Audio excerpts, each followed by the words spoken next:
Okay, so this afternoon I'm talking to Ian McCulloch, who is a pilot. He's a senior first officer with the TUI. So, Ian, job title pilot. What's the day to day? Sure, it's not just about flying a plane. No, it's not. To be honest, a lot of it is a bit of self-study at home. Or when you're involved into something, whether it's there's probably a lot of people that watching this are really into football. They don't just go watch the game. They spend a lot of their love for the sport. They sit at home and they'll look at the statistics. They'll look at their favorite players and stats, stuff like that. Look at tactics. It's the same thing here. I love aviation. And as a professional, you spend a lot of your home time digging into the manuals, learning stuff. You'll never learn everything there is to know. We've probably got stacks and stacks and stacks of books like this. What you do need to know is where to dive into the manuals to find the information. I could be flying across the Atlantic somewhere, and the captain might ask myself a question. Oh, I'm not sure with that one. And you go, okay, because I'm not sure either. Okay, let's go find the answer. So it's knowing where to find this information. You're never going to know it all. So I guess a lot of it is sitting at home looking for where you could find the information. If I've got a flight coming up next week, for example, I'm already in the books starting to look at the airport I'm going to. It's not just a runway. The runways are different slope gradients. They've got different markings on them. They've got different lengths. So if you're going into somewhere that's particularly hot, maybe a high elevation with a short runway, there's a couple of alarms that start ringing in my head automatically. And you go, oh, that could be tricky. If we've got a heavy load coming out of there, we're going to be performance limited. So I'll bring out the iPad. We've got a work iPad, and we've got various applications in there. We can run the performance figures, and it tells us, can we take off, how much fuel we can carry. Oh, right. So, yeah, so a lot. It sounds probably quite involved, really involved. Am I right in thinking, because you say about different conditions, different runways and what have you, am I right in thinking that there are certain places and certain runways where you've got to be a captain to land or take off, or is that right? Yes. Myth I've heard. We have those with the company. It's not so much with the experience. I mean, I'm quite able to land on a short runway just as much as the captain would. We're both qualified exactly the same. Right. It's just he has the final authority. Okay. And I think it's just deemed a lot of companies, not so much TUI, a lot of companies just prefer the captain to do that, because chances are the captain's got a lot more experience than myself. Yeah. There's been times when we're looking at to do a flight. I think the last one I did actually was to Cancun. That was March last year. Actually, it's quite a while away. COVID-19. Yeah. And that was quite interesting because I believe the weather coming back the next day was meant to be quite. It was Barbados. I apologize. It was before the Cancun one. It was fine going to Barbados, but on the way back, it was meant to be quite spicy coming into to Manchester, I think it was. And normally we sit in the crew room and we flip a coin, which way do you want to take it? So it'll be my aircraft going out if I want it, and you bring it back. But he elected this time, it's going to be quite horrible coming back in. So chances are it'll be an auto land. And if it's an automatic landing, the captain has to be in the controls anyway. Right, okay. So that's another consideration. Weather's a big factor if it's going to be an auto land. I think it was thick fog. Yeah, I can imagine. I mean, just in terms of, obviously, you say because of COVID, you've not been flying as much as you used to. What would be a kind of a typical day? Say you were going into work, going to the airport for a flight to Barbados or Cancun. What would be the kind of the running order before you actually kind of go down the runway and take off? A lot of it starts before the flight. Like I've already said, before the flight, I'll start doing my homework on it. Yeah. I mean, I've been to Barbados, probably more times than I've had a beer. A lot of times I've been in there, so I don't have to do as much homework now, and I know what I'm going to get when I get there. So a lot of it starts maybe the night before. I've got to pack my stuff. A lot of people don't think, getting your uniform ready, that's organized, set. I'll have a spare shirt.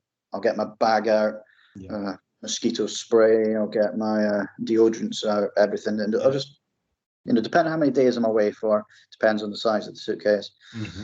Set the alarm for the next day. I get to the wee reports. It's an hour before the flight departs. So I always get there a little bit earlier, just so I can have a coffee, cup of tea, and sit, relax. We download first thing in the morning when I wake up. I've got the company iPad. You hit the sync button, and that brings in all our flight plans onto the iPad if it's available. So we've got a special team that work in head office, and they crunch all the numbers for us, so we don't have to do that. But we download it. We make sure that all the apps are up to date, because we've got numerous number of apps on the iPad for performance calculations. We've got all our charts on there. So again, we've got to make sure they're all synced. So that can take a little bit of time. So I normally set that up, download it, and let it run in the background. I'll go get showered, get my uniform on, get down into the car, throw the case in there, drive to the airport, park up. It's about a 10-minute walk to the crew room.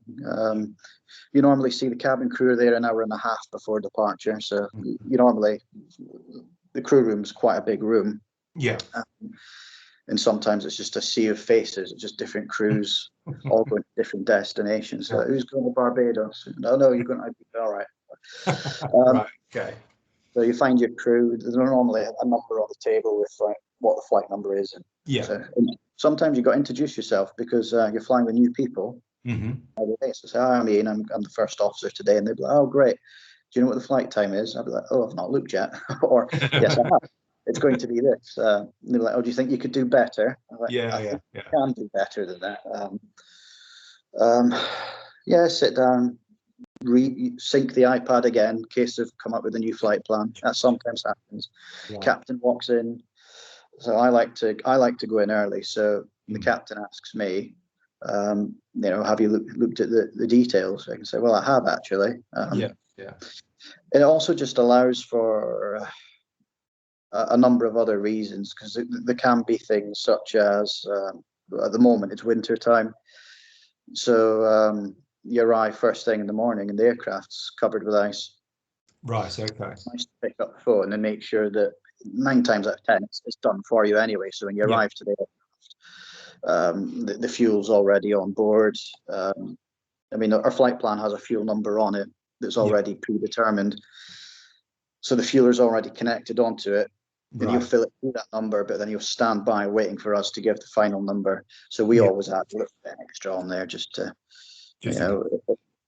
case. Going into Barbados, for example, we might have to dodge a few thunderstorms. They might give us an approach in, so we'll throw a little bit of extra fuel on just for that. Okay. What would you say is the best part of your job? If it is the best part, that's difficult. I don't know, to be honest. There's many things I like. I'm getting excited just talking about even just lead up to walking down to there. I think that's probably it. Then when you're walking down the tunnel towards the aircraft, and you get in, and we're normally, I used to fly small aircraft. I used to fly Jetstream 41s. Airways, they were only about 29 seats. So you went in and you turned left, and the flight deck was there. And then when I went on to flew the 737, it was the same thing. You went into the airplane, turned left. On the 787, that's just I fly now. It's a long haul aircraft. It's a wide body. You get in, you turn left, and then it's a premium seating department. So you're like, oh wow, it's I've got to walk to the flight deck. It's, okay. So it's not just straight on, turn left, and you're there. I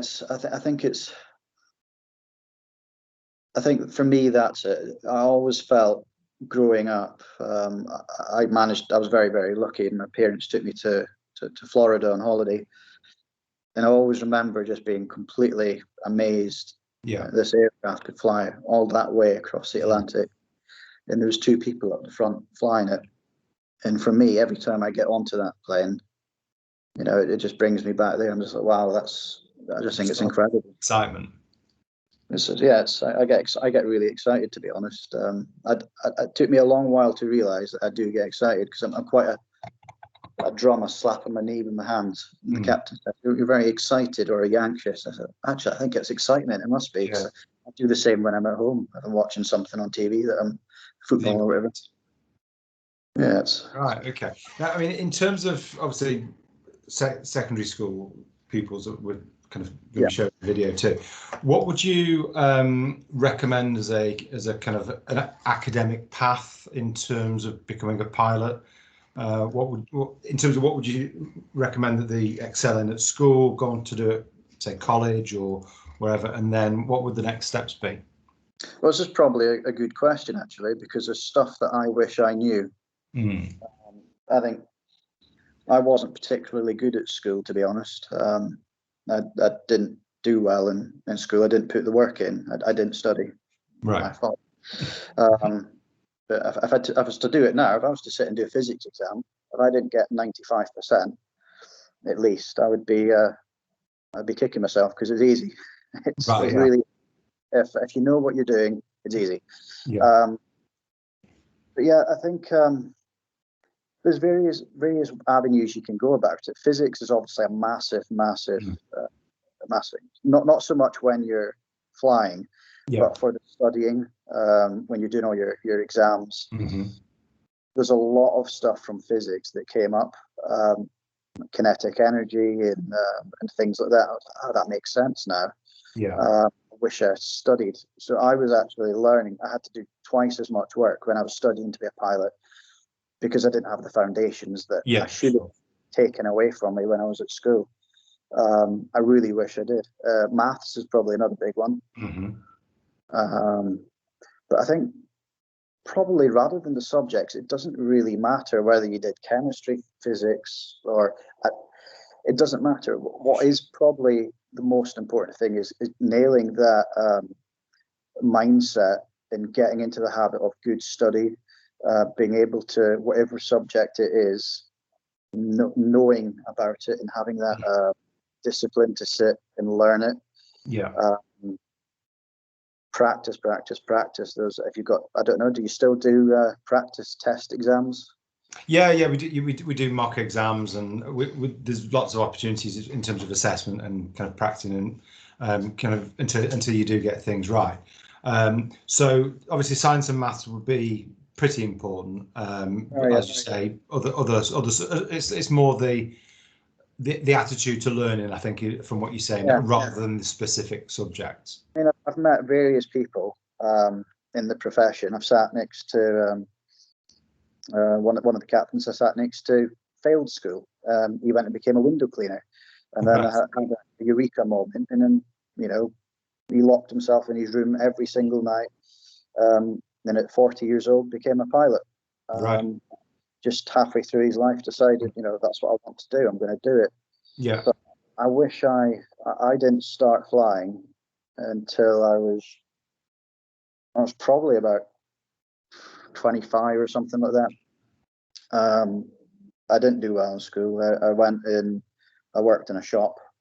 I worked in Spencer's for about 5 years before I decided I wanted long hair, played in a rock band. This is great, yay. But then you finally start to realize that your parents, your friends start to move on and they start to earn money. And I had a lot of friends that I lived up in Aberdeen, so they all went into the oil industry. So they were like millionaires compared to me. I'm struggling to pay for a pint, and they're buying ski-doos and Land Rovers. So you need to kind of keep up with the Joneses to an extent. So I think it's a strong message, though. Basically you're saying that it's not all necessarily about getting it right the first time and getting all the qualifications straight away. Things change in life, and you can go in different directions. I mean, I know for myself, I went into teaching later on. I'd done a number of different careers before that. I'm assuming that after school, A levels, and then a degree, would that be the normal route into being a pilot? Again, some people have done degrees. Sorry, something's come up on my phone there. Some people did degrees. Some people left school at 16 and went and they learned a trade. Because if you want to be a pilot, there's several options. One, you can go and join the RAF. Mm-hmm. You get all your flying paid for you. I get motion sickness, so I didn't really fancy getting spun upside down. Yeah. I also probably doubted myself quite a bit, so I didn't think I could do it. And I had a lot of people tell me when I worked in Marks and Spencer's, I said, I'm going to go and become a pilot, I think. They laughed and they said, Right. You can't do that. You'll never make it. Yeah, So not the reassurance you need. It was quite nice when I made sure when I got my job with TUI, I was based in Aberdeen for a summer. I made sure once I finished a flight that I never do it because it's quite sad, but I had my full uniform on and walked through the shop and made it buy a pair of pants or something like that. And oh yeah, oh yeah. But yeah, the other option is integrated. That is, you pay a lot of money up front and you almost go to flight school. I didn't have 60-odd thousand pounds to spend because that's how much they charge. Yeah. And I wasn't comfortable with giving my cash up front. There's you hear a lot of horror stories of flight schools taking the money and going bust. Right. Okay. The other option is to do it modular. The modular route is you do a little bit, you pay a little bit. So I think private pilot's license, the first step. Yeah. So you do your private pilot's license. Great, I've got it. What's the next bit? I think it's ATPLs after Airline Transport Pilot License exams. That's 14 exams to do. It's equivalent of a year at university crammed into 6 months. Right. Okay. That is probably where the discipline comes into it that I spoke about before with studying. You need to study. You need to. It's tough. And then that's the way I went. I went modular. Didn't have the money. I took a loan out. 2009, I think it was. Yeah. Took a loan out. Went out to Florida. I got my private pilot's license. I stayed and did the exams. I stayed and did the instrument rating. Came back to the UK, did a multi-engine, twin-engine, piston engine rating. Yeah. And then I did the UK multi-engine instrument rating as well. So at that point, I had an American commercial license and I had a UK commercial license as well.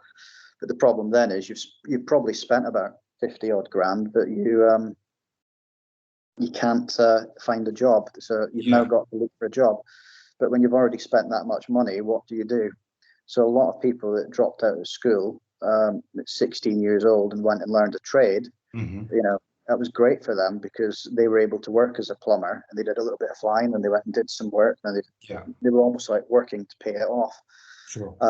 It's also not a bad idea to do it something like that or have a degree in something else because it is a fallback. Yeah. I mean, it is a fallback if something doesn't work. I mean, at the moment, you've heard of airlines going bust. Yeah. I'm very fortunate at the moment, touch wood. It's not happened to me. But, I know guys that have been flying longer than me and that's them out of a job and they don't know when they're going to be flying next and they're driving Tesco delivery vans. So I think that's a very important thing and I don't even think it's just for flying. I think it's have something solid so that wherever you go into, you can adapt and change into a new career path if need be, relatively quickly. Because you might make it as a pilot and then decide you don't like it. Well, there's always that. Yeah, I mean, well, one final question for you is: if you weren't a pilot, is there any other job that you'd really want to do, or any career that you'd want to follow? I've thought about this recently. Especially with what's going on with COVID and, like I've said, I've got a couple of friends that are out of work now. I really don't know, to be honest. I'd probably, it's very, very hard because it's not a 9-to-5 job. Before I did this, I had the long hair and I liked playing rock and roll. I played and I enjoyed that. I wanted to be a rock star, but so the next closest thing was to be a pilot because you're treated like that. Yeah, that's true. You get off the flight the other end and you go into you get thrown into a Mercedes chauffeur-driven car, and you drive to the hotel, and you stay in nice hotels. Yeah. Get to sit and have beer by the pool, next to lovely people, and you don't really pay for much, and you get paid a lot of money for doing it, and it's a nice lifestyle. I mean, I guess I used to work in a pub when I was flight training as well. I worked as a flight instructor, which wasn't much money, and I worked in the pub to try and top up my money. And I always say to people, it's the difference of walking into the shop and you get to the alcohol aisle and you pick up a bottle of wine. You're now choosing the bottle of wine based on the price, whereas now I can walk in and I choose something that I like. I don't need to look at the price. And I guess it sounds, people say money's not everything, but it's nice to have that to a certain degree. So I think it's really, really important that you have a career that does that. So I think if I didn't have this, I would probably go into the police or something like that. Right. Okay. I think I'd, it's something that's not a 9 to 5 for me. I think it's something that's different every day. And, the money's not too bad either. It's, I think it's something you can progress with as well. It's got a good career. Sure. So I think if I was looking for a job, it'd have to have something that's got career progression, stable, and just offers me a variety, something that's not the same day in, day out. Yeah. Fantastic. Ian, thanks ever so much for your time. Really appreciate it, and enjoy the rest of your day. Lovely. Thank you very much. Cheers. Thank you. Bye-bye. Bye.